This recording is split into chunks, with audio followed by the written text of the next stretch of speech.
Hi guys, Dane here, and today I want to do something a little bit different. So today I want to talk about my mental health story, basically just in the hope that it maybe helps somebody else. I always kind of think it's better to get these kind of things out in the open. I've also seen some other male YouTubers talk about mental health as well. Cam over at Wolf Shop Publishing did a few great videos, especially during Movember. And I don't know, I just think it's something that should be talked about some more. So my story with mental health issues goes back to probably when I was about 14, 15. I was always a bit weird in school. I still am, I don't know if you've noticed. I used to get picked on quite a lot, but at the same time I did have, some fairly close friends as well. But it was probably about that 14, 15-year-old age that I started having biggest issues with depression. I guess I was also quite angry as well, but in general, quite self-destructive. I guess that's when I started getting more into music and stuff and writing and all that kind of creative stuff as well. It all kind of went hand in hand, really. Between the ages of about 14 and 18, I guess, I went through some different behavioural specialists and doctors and this kind of stuff that my mum used to take me along to try and seek some help, I suppose. Obviously, she was struggling just as much as I was.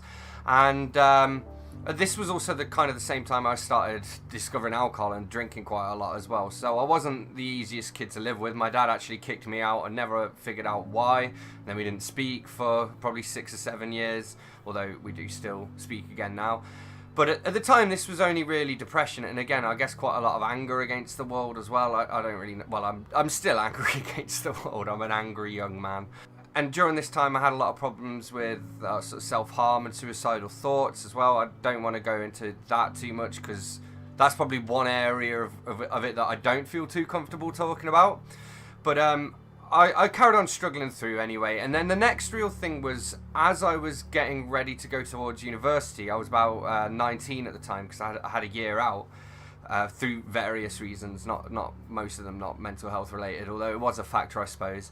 But so when I went to university, I started suffering from anxiety, but I don't think I really realised what it was at the time. In fact, even as a little kid, as about 8 and 9 years old, I remember just being terrified about the thought of death and just lying in bed and just absolutely, having panic attacks, basically. And that's exactly what it felt like before going to university, but I didn't really know at the time what I was dealing with. So I was, quite sick. I had a lot of sort of stomach issues and stuff like that I didn't really connect with the anxiety or anything at the time. And again, I didn't really know it was anxiety. I just thought I was ill. And for probably my first couple of semesters at uni, there were only certain foods I'd eat because they were the ones that I knew I could eat without vomiting back up, basically. But it did get better, and life progressed a little bit.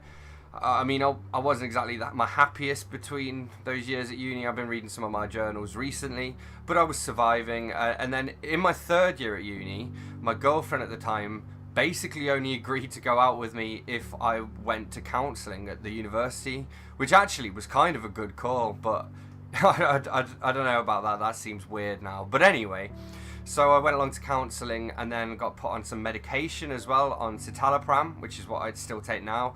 I actually took it for like a year and then came off it because I was doing a little bit better, and this was when I graduated uni and got my first job and all this stuff.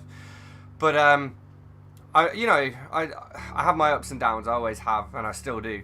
And I carried on though. I cracked on with life, and then when I was about 24, 25, I was working at a company called FST. And work was pretty stressful. I'd actually had a lot of meetings at Google as well. We were working with YouTube, with some big YouTube influencers on a campaign for a client. And so these meetings were super stressful. And then one evening after one of them, it was actually just a fairly normal meeting that went pretty well. But that evening, I remember I'd had stuffed mushrooms and I just basically projectile vomited everywhere. And that was the start of me having problems with my stomach for about 3 to 6 months. And accompanied with this was just really heavy anxiety. I was just convinced I was dying. Doctors didn't really know what to do. They took a few blood samples. At one point they took a blood sample, then lost it, and I had to take another blood sample. And bear in mind, I passed out the first time they did it, not because I don't like blood, but because I hadn't eaten or slept for like 36 hours because of the anxiety. So it got really bad. And then eventually I went to visit my mum, who's a nurse. She actually works in elderly care, but she knows a consultant, who basically did a few tests. He actually put me through an MRI machine as well. He wasn't supposed to do any of this. He was pulling a few strings. But in the end, he basically just diagnosed me with generalized anxiety disorder and IBS, irritable bowel syndrome, which I'd heard of both of them before, but during all the time I'd been going to my GP and whatnot for months on end, that had never really been suggested. So he put me on citalopram. I'd previously been put on amitriptyline, which is another like antidepressant kind of thing, which didn't really work for me. It actually made things quite a lot worse. But going back on the citalopram helped, and I started to get a bit better. And then basically about 3 months after that, I went to Amsterdam, I think, not Glastonbury. I think it was one of the times I went to Amsterdam. And by that point, I still wasn't feeling well enough. Like, I'd quit smoking, I'd quit drinking. You know, I was trying to even eat as healthily as I could and all this stuff, and that kind of helps with the symptoms a lot, I guess. But it's still something that I manage over time. The IBS and the anxiety kind of go hand in hand as well. So if I eat something dodgy and get a like poorly stomach, then I start getting really anxious about it and thinking that I'm dying. But likewise, if I'm lying in bed and I start getting really anxious, then my stomach starts going. So I've not always had a particularly healthy relationship with food as well, but only recently, since I went vegan, I've been eating healthier just purely because I've had to cook myself more meals. And that's had kind of a noticeable impact on my stomach and therefore kind of on my anxiety. I don't know, my mental health's a bit up and down at the moment because it's a bit where the highs are really high and the lows are really low. So, but again, I'm just struggling on. I'm recording this on Boxing Day, so I think I'm through the other side of Christmas, which is always something.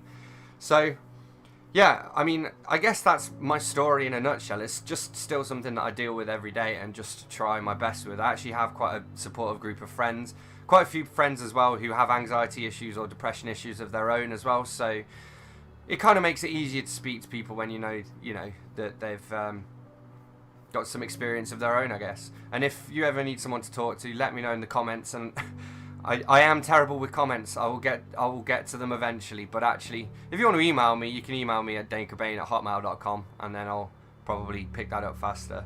But yeah, there's always help out there. I'll link to some organisations as well that you can reach out to if you're having thoughts. And remember, it's kind of normal. Like I think, I don't know.